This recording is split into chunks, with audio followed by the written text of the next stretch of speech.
palpar. Tenemos las hernias. Es considerada una patología que hace referencia a los problemas en los discos cartilaginosos que se encuentran en las vértebras. Esto puede provocar dolor, amortiguamiento y debilidad no solo del miembro superior, sino también del miembro inferior. Tenemos también las contracturas, las cuales se pueden denominar al estado de rigidez o de contracción permanente, involuntaria y duradera de uno o varios músculos. Provoca que las articulaciones se acorten, se vuelvan rígidas e impidan el movimiento normal de la articulación. Tenemos también los lipomas, que son considerados tumores benignos que se encuentran formados por el tejido adiposo encontrado debajo de la piel y de una masa muscular o capa muscular. Este lipoma es de crecimiento lento y al momento de la palpación la zona en la que se palpa se mueve con facilidad. También tenemos lo que son los puntos gatillos, los cuales son puntos de dolores que se concentran en una sola región.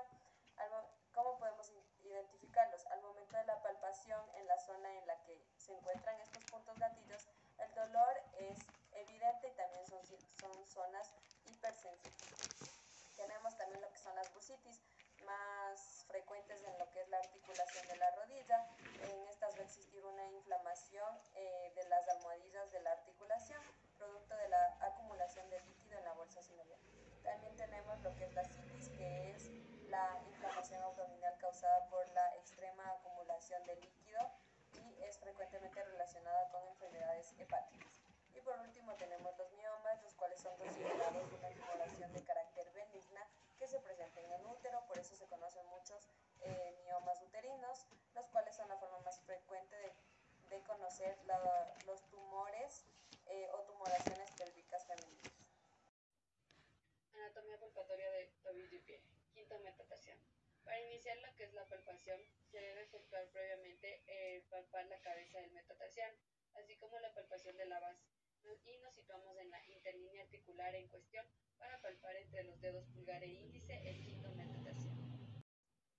Cuboides. El primer acceso, el examinador podrá trazar una línea imaginaria lateral partiendo del hueso navicular hacia la base del quinto metatarso, un poco más arriba sobre el hueso cuboides. Con el segundo acceso podemos tomar como parámetro el del quinto metatarso. Posteriormente y ligeramente arriba localizaremos la cara superior del hueso cuboides. Para el calcáneo, con nuestros dedos sensitivos en forma de pinza, debemos encontrar una estructura ósea donde podremos palpar los bordes de este. Astrálago. El examinador solicitará al paciente que realice una inversión con flexión plantar del pie de manera resistida. Enseguida debemos colocar nuestro tercer dedo en el tendón del músculo tibial anterior y su indicador medialmente a este. Los músculos que tenemos interno. La estructura que nos muestra el dedo índice ha sido palpada durante el abordaje del borde interno del pie. Es una vista diferente que destaca la situación topográfica con relación a otras estructuras anatómicas de la región. El tendón del músculo tibial anterior y su indicador medialmente a este. Los músculos que tenemos son los extensores largos de los dedos. Con una de nuestras manos sobre las falanges distales del segundo al quinto dedo, debemos de resistir al movimiento de extensión que debemos pedir al paciente que realice. Nuestra otra mano puede palparlo en la cara anteroinferior de la pierna. Tendón de Aquiles. Nuestra mano distal debe de formarse en torno al talón, mientras que el antebrazo debe reposar sobre la cara plantar del pie. Esto nos permitirá variar el grado de tensión del tendón. Tendón tibial anterior. Este es un tendón grueso y potente. Tiene forma de cordón cilíndrico y aparece justo por delante de lo que es el malleolo interno. Se dirige hacia el borde interno del pie y se inserta en la primera cuña. La mano proximal debe situarse con el pie en flexión dorsal y debemos de pedir al paciente que mantenga esta posición para poder palpar fácilmente. Palpación de la rodilla. Patela o rótula. Debemos de guiarnos mediante nuestros pulgares al colocarlos en la rodilla y seguir el trayecto en forma de triángulo. Para palpar lo que es el borde posterior, debemos colocar al paciente en decúbito supino y pedir que realice un desplazamiento de la rótula hacia medial. Los cóndilos medial y lateral de la tibia. Para identificar los cóndilos hacemos referencia a la interlínea articular, ya que se encuentran por debajo de estas. Con nuestros pulgares realizamos una pulsación en las estructuras óseas. Epicóndilo medial. Es una gran eminencia convexa a la que se une el ligamento colateral tibial de la articulación de la rodilla. La podemos palpar al lado lateral de lo que es la rodilla. La tuberosidad de la tibia. Debemos de ir palpando con nuestros dos pulgares desde la interlínea articular que se encuentra como referencia en dirección a la tibia. Para encontrar la tuberosidad debemos tener en cuenta de que esta es una superficie triangular con un vértice distal. Se encuentra en medio de los cóndilos medial y lateral de lo que es la tibia. Del peroneo. Para notarla de manera más fácil, debemos de pedir o realizar al paciente una rotación interna. Podemos palpar fácilmente en la parte lateral de la rodilla y un poco más hacia abajo. Para la parte anterior, nuestro paciente debe encontrarse en sedestación. Colocamos nuestros dedos índices y medio en el cóndilo lateral de la tibia. Posteriormente, pedimos a nuestro paciente que realice una flexión dorsal del tobillo. Al momento de realizar este movimiento, nuestros dedos tendrán una percepción de un movimiento del tibial anterior. Extensor largo de los dedos. Paciente en sedestación y debemos de colocar nuestro dedo anular en el cóndilo lateral de la tibia y en los 3/4 proximales de la cara anterior de la membrana interósea y el peroneo. Posteriormente pedimos al paciente que realice una flexión plantar del tobillo con un movimiento complementario de una extensión del segundo al quinto dedo de pie. Mediante la contracción se puede percibir el movimiento de este músculo. El paciente se debe encontrar en sedestación. Debemos de colocar nuestro dedo meñique en la cabeza del peroné y pedir al paciente que realice una flexión plantar del tobillo conjuntamente con una pronación. La contracción muscular permitirá percibir el movimiento del músculo más fácilmente. Tendón del semitendinoso. Tendón del semitendinoso. El paciente debe encontrarse en decúbito supino, pedir que realice una flexión de rodilla de 50 grados y también que realice una presión en el talón. Con la palpación en pinza debemos de ir recorriendo el trayecto del tendón del músculo semimembranoso, ya que mediante este tipo de movimiento el tendón va a ser más prominente y perceptible. Músculo sóleo. Solo se puede palpar en el tercio inferior de la pantorrilla, ya que unos centímetros en dirección caudal se fusiona con el tendón de Aquiles. Para la palpación debemos de colocar uno de nuestros dedos en la parte media inferior de la pantorrilla. Pedir a nuestro paciente que realice una flexión plantar con el fin de obtener una mejor percepción de la contracción de este músculo. Músculo gemelo interno. La presa distal permite a través del antebrazo que se apoye en la cara plantar del tendón del pie utilizar la técnica de contracción-relajación solicitando flexión plantar de tobillo a través de que la mano tome el calcáneo o poner resistencia a la flexión de rodilla.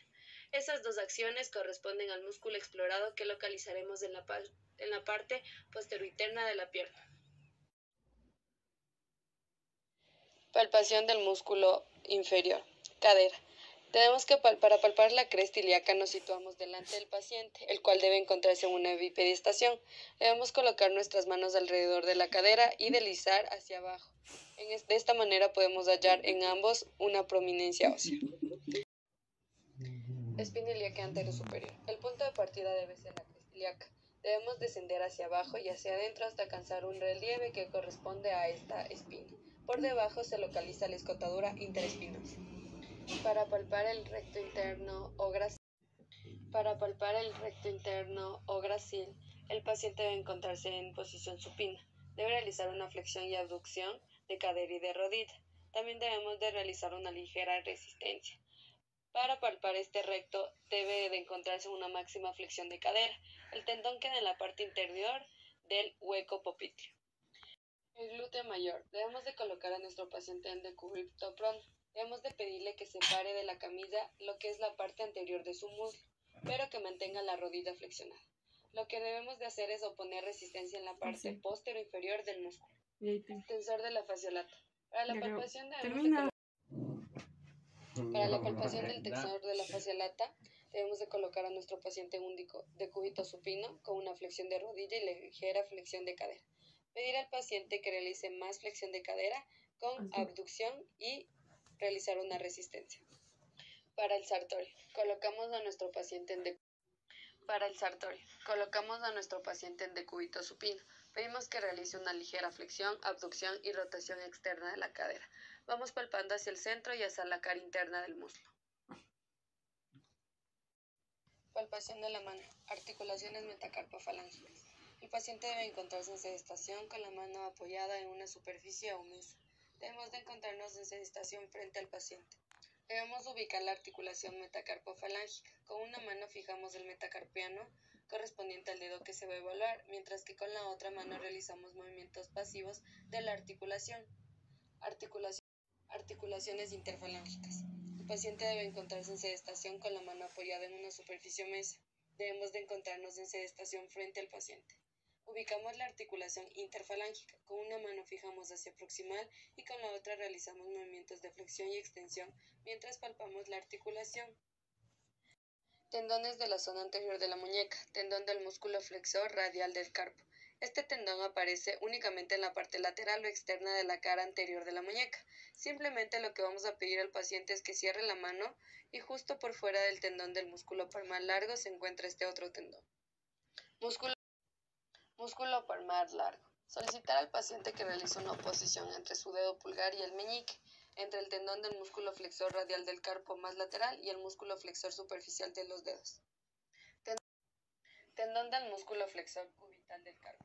Debemos solicitar al paciente que efectúe una ligera flexión de muñeca y una inclinación cubital. El tendón pretende explorar aparece en la parte más medial de la cara anterior de la muñeca. La palpación de la eminencia tenar. Debemos de presionar con la yema de los dedos en la cara palmar de la muñeca. Aquí se puede palpar una estructura que tiene forma de cordón entre los tendones del músculo palmar mayor y palmar menor. Palpar o observar los tendones flexores de la palma de la mano. Les pedimos al paciente que la yema de sus dedos logre palpar el borde superior de su palma. Visualizamos en la cara palmar de la mano los tendones y los músculos flexores de los 4 últimos dedos.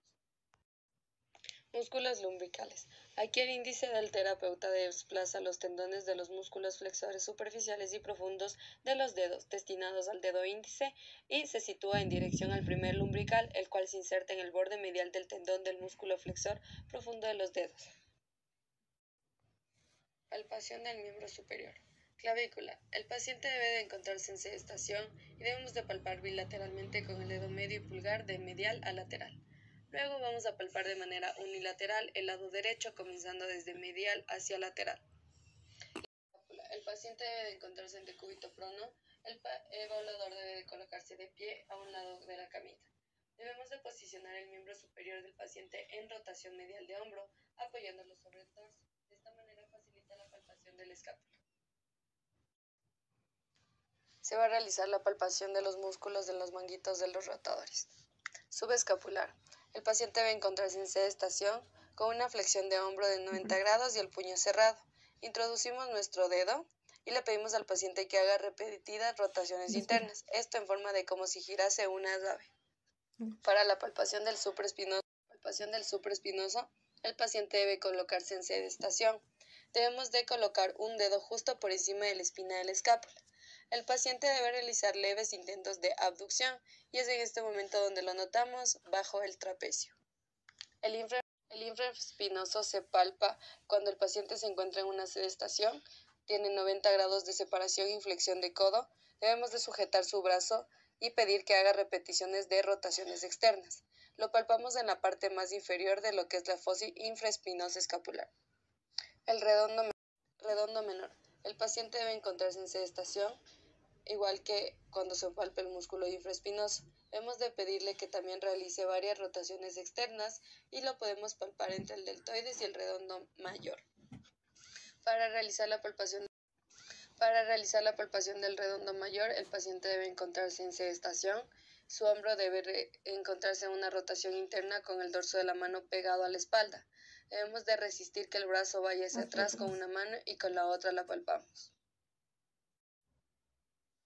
Para palpar el húmero, le solicitamos al paciente que realice una alternancia entre las rotaciones internas y externas del hombro que se encuentra con una flexión de 90 grados de codo.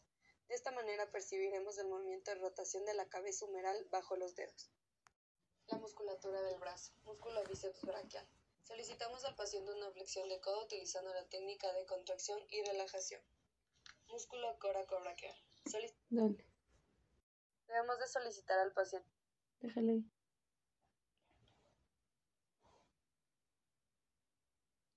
Músculo tríceps braquial. Debemos de solicitar al paciente que realice una extensión de codo, habiendo aplicado previamente una resistencia en la parte distal del antebrazo.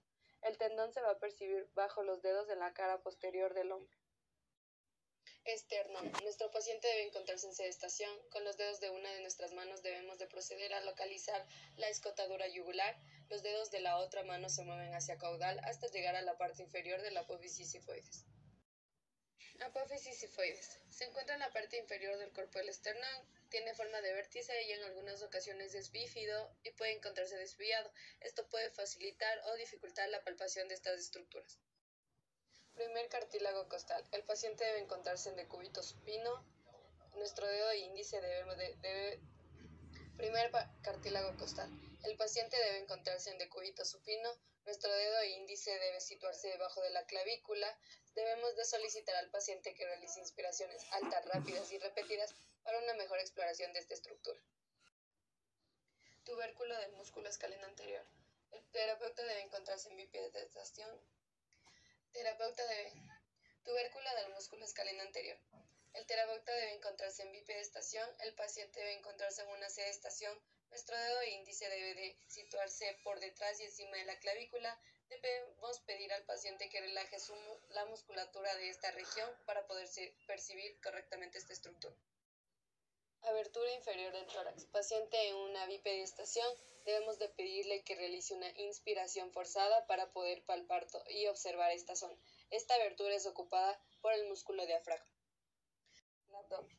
Los músculos intercostales externos. El paciente debe encontrarse en sedestación con los brazos extendidos. Con nuestro dedo índice debemos de palpar la pared lateral del tórax. Palpamos el espacio entre la octava y novena costilla. Debemos de pedir al paciente que inhale y poder sentir el músculo intercostal externo. Músculo psoas mayor. La técnica de abordaje es en 3 tiempos. El paciente debe encontrarse en decúbito supino y el fisioterapeuta debe colocarse de pie a un costado del paciente. El primer tiempo. Debemos de realizar una presa pulgar e índice y ubicar entre el espina ilíaca antero-superior, colocando allí el pulgar y en el ombligo colocar el índice. Segundo tiempo. El fisioterapeuta debe imaginar una línea entre la presa del dedo pulgar e índice y colocar el dedo índice en la mitad de la línea imaginaria. Localización de las apófisis espinosas de T1. El paciente debe encontrarse en decúbito lateral con un agarre de pinza entre pulgar e índice. Debemos demostrar la relación entre el ángulo cráneo medial de la escápula por el pulgar y con el dedo índice señalar la apófisis espinosa de T1. Localización de L4. Colocar nuestras manos a nivel de la cresta ilíaca y los pulgares en dirección caudal hacia la columna lumbar. Los pulgares debemos de situar en el plano de la palma de la mano para señalar la apófisis espinosa del L4. Informe de las vértebras lumbares. Nuestro paciente debe encontrarse en decúbito lateral. Debemos de situar los pulgares por fuera de los músculos erectores de la columna y dirigir la presa en dirección a la columna lumbar para tomar contacto con las estructuras que queremos palpar. Plano de los músculos serratos posteriores, superior e inferior. El paciente paciente en bipedestación. Plano de los músculos serratos posteriores, superior e inferior. Paciente en bipedestación. Levantar el brazo derecho o izquierdo. Con nuestro dedo índice señalar la entrada por dentro del ángulo posterior de las costillas. Erectores de la columna. Solicitar al paciente que se ponga en decúbito prono y después pedirle que realice una extensión de hombros. Una masa muscular aparecerá a nivel de los conductos paravertebrales en la región lumbar. Músculo iliocostal lumbar y longicisimo lumbar. Músculo iliocostal lumbar y longicisimo lumbar. Paciente en decúbito prono, solicitar que realice una extensión de tronco y en este momento se resaltará una masa muscular que es correspondiente a estos músculos. Músculo cuadrado lumbar. Músculo cuadrado lumbar. Paciente en decúbito lateral, situar nuestra mano en contacto con la 12ª costilla y la otra en la cresta ilíaca. Pedir al paciente que aproxime su cresta ilíaca a la 12ª costilla. En este momento nosotros debemos de generar una resistencia al movimiento y el músculo aparecerá debajo de la mano craneal. Para palpar la columna vertebral cervical le pedimos al paciente que flexione su cuello. Nuestro paciente debe encontrarse en sedestación. Con nuestros 2 dedos índices debemos detectar el occipucio y la vértebra con la apófisis espinosa más voluminosa. Para detectar la apófisis espinosa de C7 Nuestro paciente debe flexionar el cuello mientras se encuentra en sedestación. Con nuestro dedo índice podemos palpar esta apófisis, ya que es bastante prominente y larga. Para palpar el tubérculo posterior del atlas, nuestro paciente debe encontrarse en sedestación. Debemos de colocar una mano en la frente del paciente, mientras que nuestra otra debe encontrarse o detectar el borde del agujero magno con la ayuda de nuestros dedos. Justo por debajo de este agujero se encuentra la pequeña depresión conocida como el tubérculo posterior del atlas. Para palpar la apófisis articular de las vértebras cervicales, nuestro paciente debe estar en sedestación. Debemos colocar una de nuestras manos sobre la frente del paciente y la otra, con un agarre en forma de pinza de todos nuestros dedos, debemos situarla por delante de la parte cervical del músculo trapecio. Esto para entrar en contacto con las apófisis articulares de las vértebras antes mencionadas. Cartílago tiroides. La cabeza del paciente debe encontrarse en una hiperextensión. El paciente en sedestación. Debemos de tener como referencia el hueso hioides y el cartílago cricoides. Debemos de palpar con nuestro dedo índice el punto más voluminoso de todos.